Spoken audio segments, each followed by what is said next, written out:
wakati mu bulamu tuli mu kufa. Tunaddukira eri ani okutubeera wabula eri ggwe, Ayi Mukama, alina obusungu obw'ensonga olw'ebibi byaffe.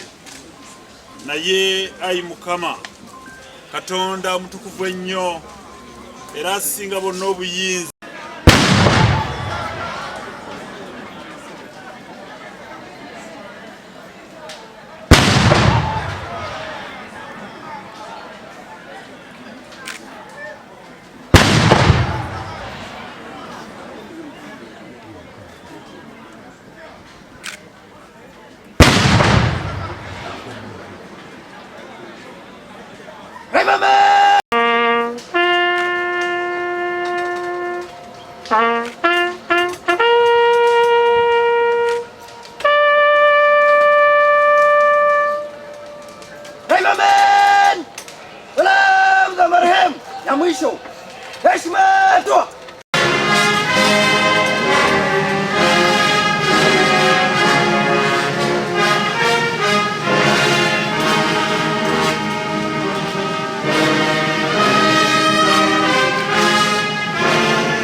wazimbwe kanisa eyasooka.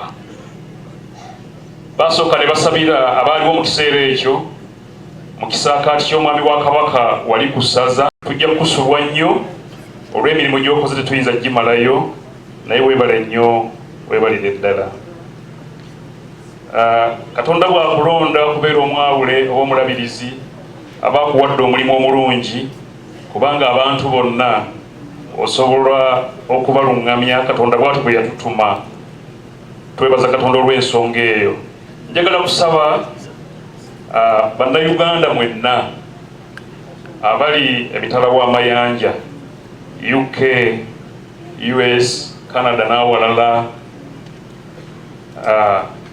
bwe mubeera eyo nga mukola emirimu gye mukola Mukama gy'abatumye,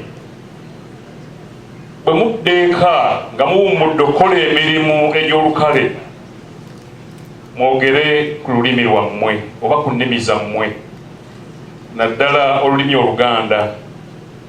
Nze erinnya lyange nze Simbwa Francis, olw'ekisa kya Katonda Ssaabadinkoni w'ekitundu kino, naddala olulimi oluki? Oluganda. Kubanga oluusi tekitukola bulungi abantu ne boogera erinnya nga lya Muganda naye nga tasobola kwogera Luganda. Kaakati ffe bannaddiini Katonda ekyo yakituwa okuwabula n'okulungamya abantu bonna. Bwe muddeeka mwogere Oluganda n'abaana bammwe bwe baddeeka eno ku butaka nga basobola okwogera ebigambo byabwe. So nkibasabye mu linnya lya Yesu, twetereeze. Maliriza ne kino, omuntu gwe tuzze okuwerekera olwaleero Maama Looda abadde ayagala nnyo ebintu ebirungi, era ffe abadde akitugamba lunye, abaweereza n'abakulembeze abalala mwenna, kyekisinga okumusanyusa era mmanyi nga ajja kusanyuka nnyo ne mu ggulu gy'agenze singa ebyo tunaabikola. Ayagala tukole ebintu ebirungi, ekyo kimu. Ayagala tukole ebituufu, ebyo bibiri. Ebisanyusa Katonda kwe kuweereza kwaffe okwaki? Okw'amagezi. Ebigambo ebyo biri mu Baluumi essula 12 olunyi olusooka. Ffenna abali mu bukulembeze obw'enjawulo, Maama Looda ajja kusanyuka nnyo singa tunaakola ebintu ebyo, nga tukola ebirungi, ebituufu, nga bisanyusa Katonda kwe kuweereza kwaffe okwaki? Okw'amagezi. Njagala tuyimbe oluyimba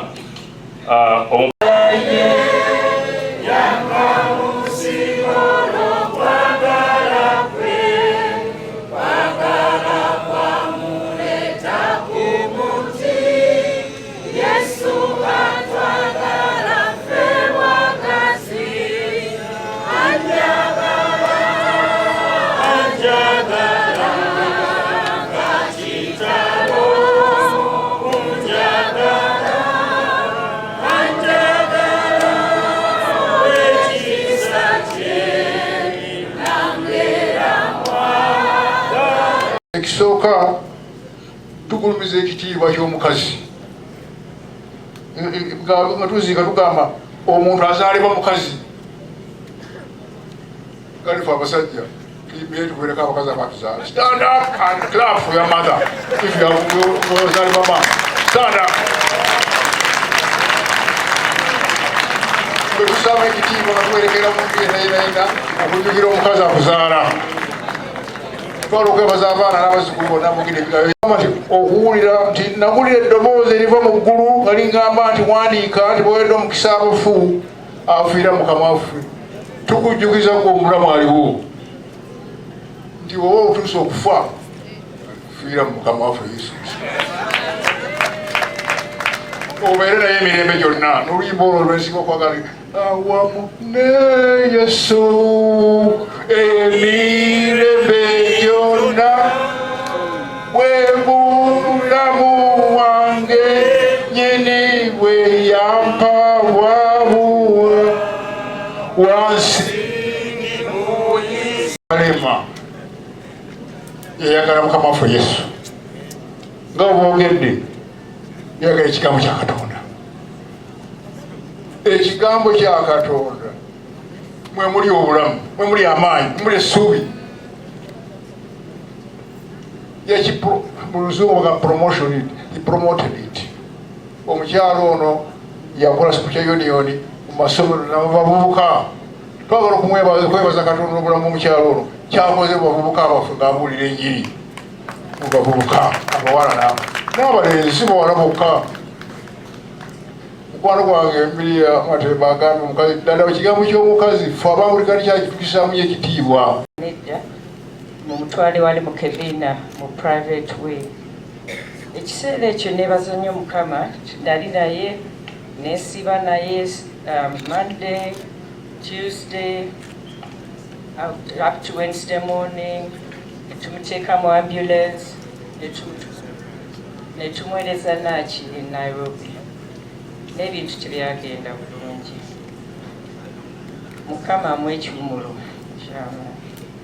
Kaakati njagala kwebaza buli omu atuweereddewo.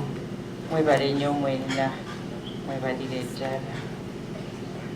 Egisenga alese engatto nnene nnyo. Yagezaako kola kyonna kyensobola kyanjigiriza. Mukama amuwe ekiwumulo ekyo.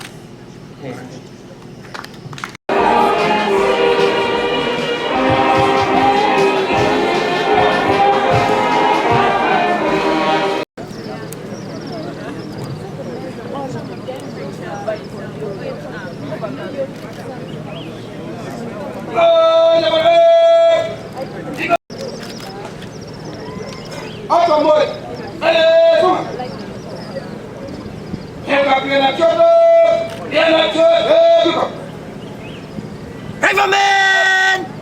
Go through!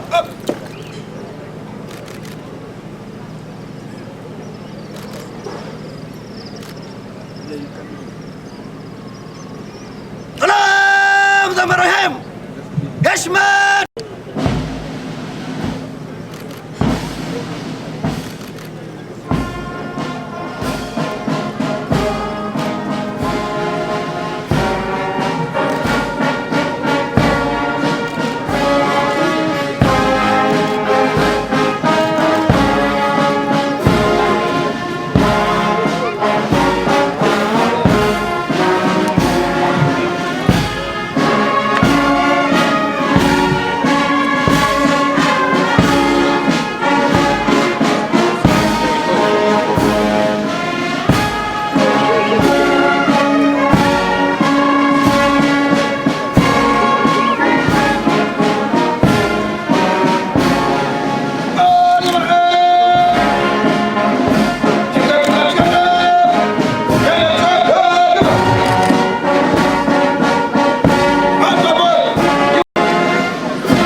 mwisho. Heshima toa.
Wakati mu bulamu tuli mu kufa, tunaddukira eri ani okutubeera wabula eri ggwe ayi Mukama alina obusungu obw'ensonga olw'ebibi byaffe. Naye ayi Mukama Katonda omutukuvu ennyo era asinga bonna obuyinza,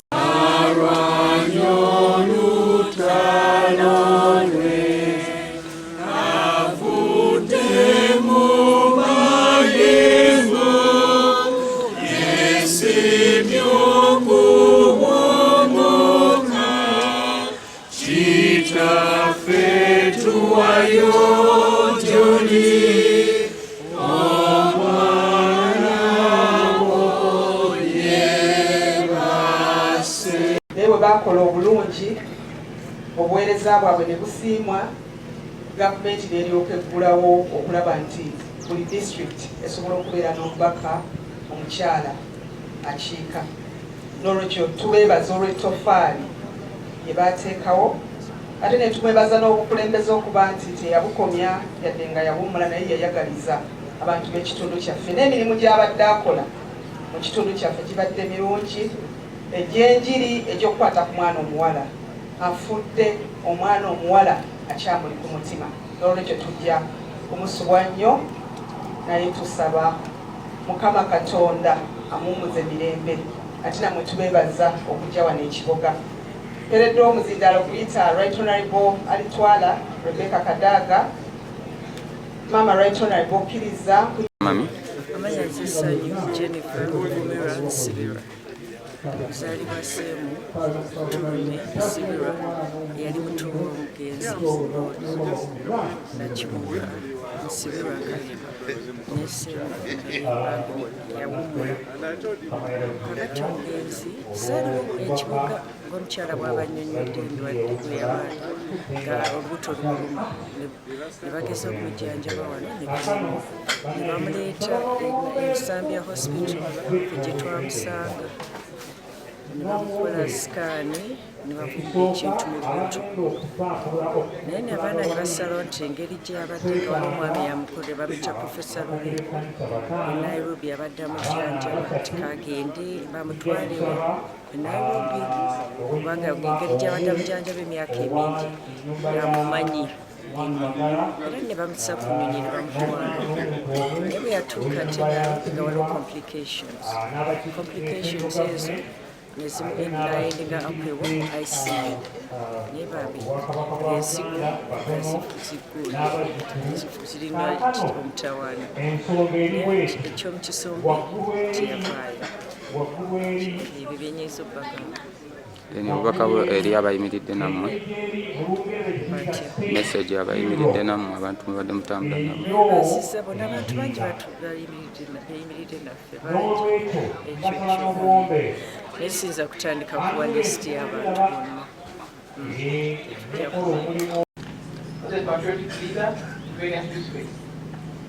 As Deputy Minister of Public Service from 1989 to 1991, as member of the Constituent Assembly in 1994. She stood with 8 men and defeated all of them. Kukawa indapo yakuwa abasajja ebibo abasajja munana. That has set us as a national symbol of liberation. It was an example to many women, encouraged them to believe in themselves, take up leadership positions, and reach their full potential. Rhoda Kalima put out the vulnerabilities and limits attached to the women folk by mainly African society.